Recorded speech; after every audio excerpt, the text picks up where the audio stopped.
To digital teacher जी। तो आज हमारा टॉपिक है मौर्योत्तर काल।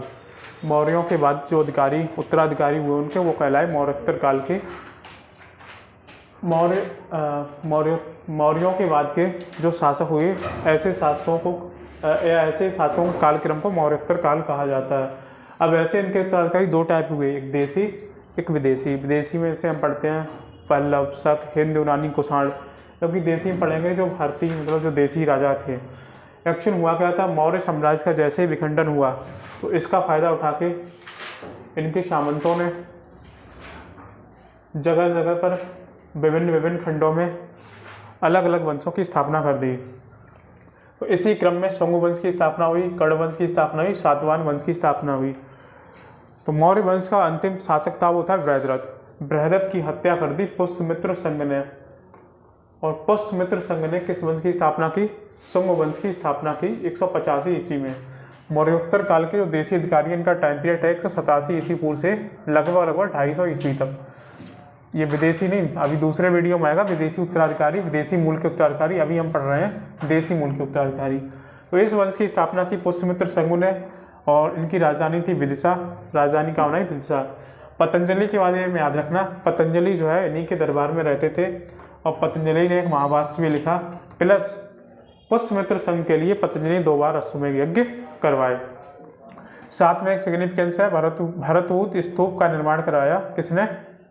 पुष्यमित्र संघ ने। याद रखना, मध्य प्रदेश में। स्तूप तो आप लोग जानते ही होंगे, यहाँ पर बौद्ध के अवशेष रखे गए थे। स्टार्टिंग में स्तूप का उल्लेख तो हमें ऋग्वेद में भी मिलता है। ऋग्वेद में लिखा है अग्नि में उठती हुई ज्वाला है, ये स्तूप के लिए ही बोला गया। ठीक है। इस वंश के अगले राजा हुए अग्निमित्र, फिर हुए सुज्येष्ठ, आपको याद नहीं रखना है, फिर हुए वसुमित्र, फिर हुए वज्रमित्र, फिर इनके बाद आए भागवत। और भागवत क्या है? देवभूति। तो आप पहला याद रखना, इस वंश की स्थापना पुष्यमित्र सिंह और दूसरा देवभूति। फिर देवभूति की हत्या करके एक नए वंश की स्थापना होती है, कर्ण वंश की स्थापना। इसकी स्थापना करता है वासुदेव। ये रहा कर्ण वंश की स्थापना की वासुदेव और राजधानी का बनाया पाटलिपुत्र। फिर इस वंश का अगला राजा बना भूमिपुत्र, फिर नारायण। फिर याद रखना इस वंश का अंतिम राजा था सुशर्मन। कर्ण वंश का अंतिम राजा था सुशर्मन। और सुशर्मन की हत्या कर देता है सिमुक। और स्थापना कौन सी वंश करता है?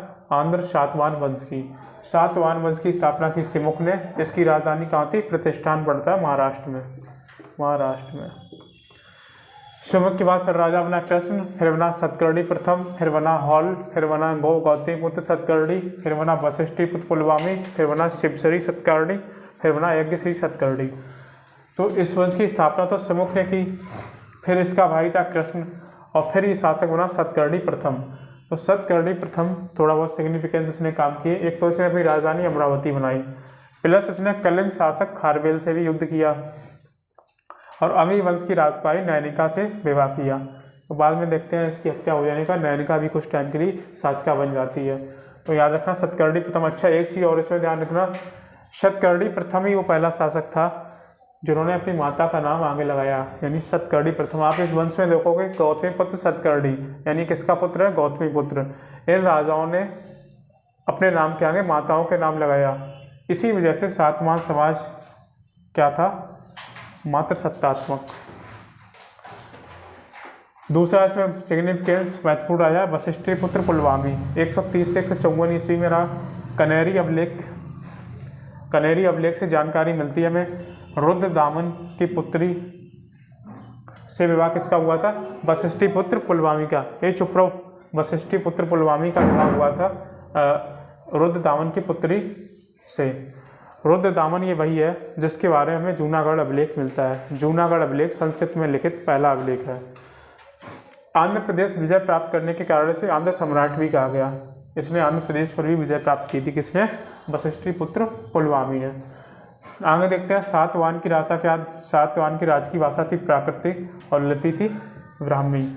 इन्होंने शीशे के सिक्कों का प्रयोग प्रचलन में लाए। इन्होंने इंट्रोड्यूस किया शीशे के सिक्के, लेकिन चांदी और तांबे के भी चलाए। एग्जाम में पूछा था शीशे के बारे में।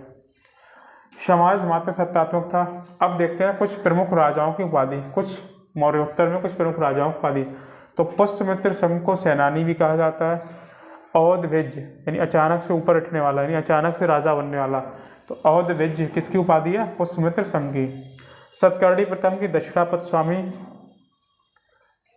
हालांकि पावरफुल राजा था, काफी इसने युद्ध किए। दक्षिणापत स्वामी और प्रतिष्ठानपति, ये दोनों उपाधि हैं सतकर्णी प्रथम की।